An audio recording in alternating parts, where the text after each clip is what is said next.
जगह मैं हूं अशोक दास, आप देख रहे हैं दलित दस्तक। कभी हम हैं विश्व पुस्तक मेले में, और जब भी किताबों की बात होती है उसका जो कलेवर होता है उसके ऊपर सबसे पहले ध्यान जाता है।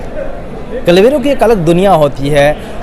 ऐसे ही एक शख्स है हमारे साथ, कलाकार हैं डॉक्टर लाल रत्नाकर सर, जो जाने माने कलाकार हैं, रचनाकार हैं। और आप तमाम जो किताबें विश्व पुस्तक मेले में आप देखेंगे, चाहे वाणी हो, चाहे राजकमल हो, चाहे तमाम बड़े बड़े प्रकाशन हो, उनकी किताबों के पहले पन्ने पे जिस शख्स की कलाकारी देखती है, जो जादू दिखता है, वो लाल रत्नाकर सर का है। सर आपका तो स्वागत है। और आपने जो काम किया, इतने सालों से आप काम कर रहे हैं, किताब वर्ल्ड बुक फेयर चल रहा है, जो भीड़ दिख रही है, तमाम लोग किताबें लेने के लिए आए हैं, आप कब से कर रहे हैं ये, और अब तक कौन कौन सी ऐसी बड़ी किताबें हैं जिसका कवर आपने बनाया? एक बात ये है कि स्पेशली जो किताब के लिए मैं कुछ नहीं करता जी। मैं अपना काम करता हूँ। और मेरे काम में चूँकि वो बहुजन है और साहित्य बहुत ज़्यादा बहुजन पे लिखा जाता है, बहुजन लिखता है कि नहीं लिखता वो अलग बात है, लेकिन मैं चूँकि बहुजन होते हुए जो अपने विधा से जुड़े हुए जो लोग हैं, जो समाज है हमारा, जो उनके दुख दर्द हैं, जो उनकी पीड़ा है, जो उनकी वेदना है, वो हमारे चित्रों में झलकती है। तो मुझे लगता है कि जिन लोगों की किताबों में इनके दर्द होते हैं, तो वो उन्हें ऐसे चित्रों की भी तलाश होती है।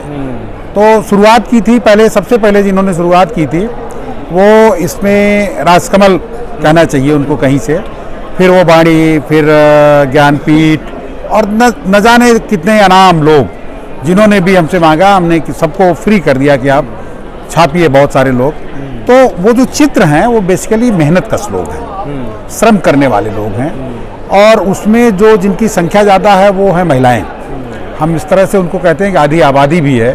तो जैसा कि आप स्वयं साहित्य और इस पत्रकारिता से जुड़े हुए हैं और देखते हैं कि स्त्री की जो दशा है, जो उसके हालात हैं, उनको लेकर के मेरे बहुत सारे काम हैं। पनिहारिनें हैं, आराम करती हुई हैं, विश्राम करती हैं, डिफरेंट मुद्राओं की चित्र हैं।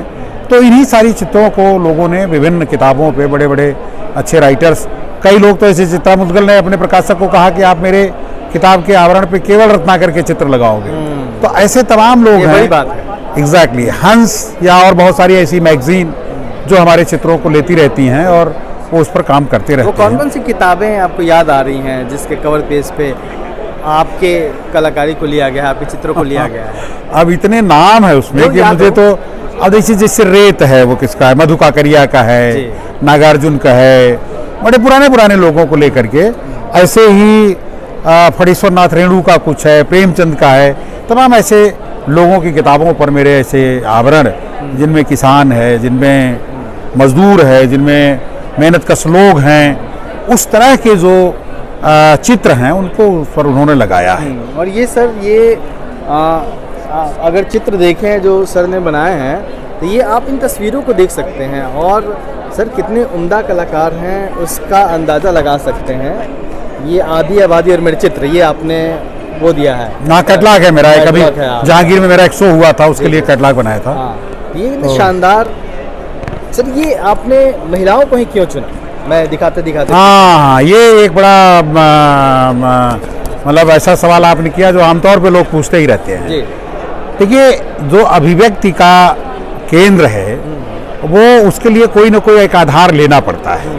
तो उसमें कंकड़ पत्थर से लेकर के लकड़ी और तमाम चीज़ों को लेकर के आजकल पेंटर कर रहा है। लेकिन जो सबसे ज़्यादा संवेदनशील है, जिनकी सबसे ज़्यादा वेदना है, जो जिनकी सबसे ज़्यादा पीड़ा है, वो बहुत कम चित्रों में मिलता है। और लोग न जाने क्यों ऐसे चित्रों को, जो आज की कला की दुनिया है, उसमें जगह क्यों नहीं मिलती। तो मुझे लगा कि कोई बात नहीं, लेकिन ये हमारे चित्र के विषय बनेंगे और इनको मैं अपने चित्रों में रखूँगा। तो इसलिए मैं आधी आबादी को, क्योंकि वो एक एक्सप्रेशन का जो पावर है ना, उनमें कहीं ज़्यादा होता है। वो कहीं अपने संदेश को, अपने मैसेज को उनके थ्रू हम ज़्यादा कह पाते हैं। बातें कह नहीं पाती, लेकिन उनके मनोभाव बहुत कुछ दिखाई देते हैं। तो मैं कोशिश करता हूँ कि उनके चित्रों से उनकी भीतर की बात को मैं बाहर लाऊं और उसको दिखाने की कोशिश करूँ। जी सर, किताब की बात हम लोग कर रहे हैं, आवरण की बात कर रहे हैं। कितना महत्वपूर्ण होता है किसी पुस्तक का आवरण? देखिए, ये आपने बड़ा महत्वपूर्ण बात कही। आकर्षण का जो सवाल है ना, आकर्षण तो सबसे बड़ी चीज़ है, क्योंकि जब आप किसी को देखते हैं तो भीतर तो सबका एक जैसा है। अब चाहे आज के साम्राज्य में नाना प्रकार का जातिवाद, धर्म, पाखंड है, लेकिन भीतर से तो सभी एक जैसे हैं। जब आरक्षण की बात आई थी तो लोग कहते थे कि खून उनके अलग हैं, हमारे अलग। जरा कहीं टेस्ट कराओ ना किसके खून अलग हैं, खून तो सबके एक ही हैं, वही सारी चीज़ें हैं। लेकिन जो समाज में सदियों से उनको अलग अलग खंड में विखंड में बांट दिया गया है, उसकी भी एक पीड़ा है उनके साथ। तो वो जो पीड़ा है ना, वो चित्र में बहुत स्पष्ट तौर पर दिखाई देती है, और उससे लोग जो है बहुत अभिभूत होते हैं, तो उसको दिखाना चाहते हैं। ऐसा नहीं कि बगैर उनका काम नहीं चलता। ये जो समाज आप देख रहे हैं, जो श्रमजीवी है, जो मेहनत कश है, उसी से समाज है, उसी से सारा है। ये अगर शहर के लोगों को ये किताबें खरीदने को कह दीजिए तो वो अपने ऐशो आराम में और अंग्रेजी पुस्तकें पढ़ रहे होंगे, हिंदी से उनका कोई मतलब नहीं है। लेकिन जो आवरण है वो आकर्षक हो, उसमें कुछ एक्सप्रेशन हो, मैसेज हो, वो तो सबके लिए ज़रूरी होता है। और मैं समझता हूँ कि इसीलिए हमारे चित्रों को जगह मिलती है, अन्यथा बहुत सारी मान्यताएं हैं, बहुत सारे कारण हैं। जी सर, आपके काम के बारे में मैं पूछूं तो और क्या क्या आपने महत्वपूर्ण किया है इतने सालों में? आप देखिए, मैं बेसिकली शिक्षा में आ गया था, और एजुकेशन में मैं एक पीजी कॉलेज में एक प्राध्यापक होकर आया। फिर बाद में उसी विभाग का मैं अध्यक्ष हुआ, और जिसका नाम महानंद मिशन हरिजन पीजी कॉलेज गाजियाबाद है। तो उसके साथ मैंने उस समाज को कला से, चूँकि मेरे जो गुरु रहे हैं वो बड़े रिनाउंड पर्सन रहे, चाहे वो आनंद कृष्ण हो, प्रोफेसर आनंद कृष्ण हो, राय दास के बेटे थे मकबूल अंसारी साहब रहे हों, जितेंद्र कुमार जी रहे हों, उन लोगों ने कला को ना एक ईमानदार तरीके से पढ़ाया था। तो मैंने कोशिश की कि जो उनसे मिला है उसको मैं लौटा दूं समाज को।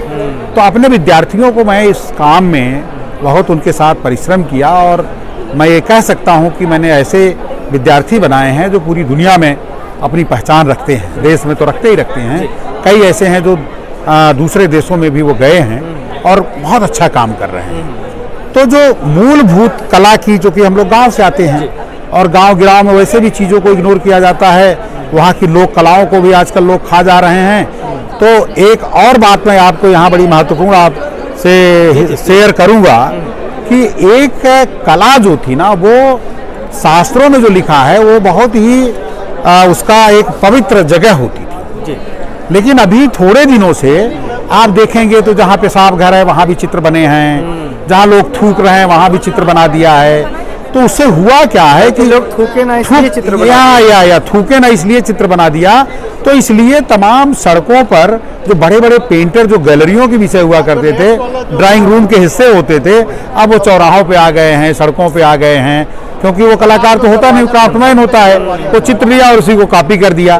तो ये कैसा दौर चल रहा है भाई, कि अब हम इस चित्र को, संगीत को, साहित्य को कहाँ ले जा रहे हैं, ये बात समझ में नहीं आ रही है। ये एक चुनौती है आज के वक्त में, निश्चित तौर पे। तो लाल रत्नाकर सर थे, और तमाम तस्वीरें जो आप इस वीडियो में देख पा रहे होंगे, उसको देख के आप अंदाज़ा लगा सकते हैं कि कितना बड़ा एक काम है सर का, और कितना बड़ा योगदान है साहित्य की दुनिया में। सिद्धार्थ के साथ मैं शुभदास, दलित दस्तक।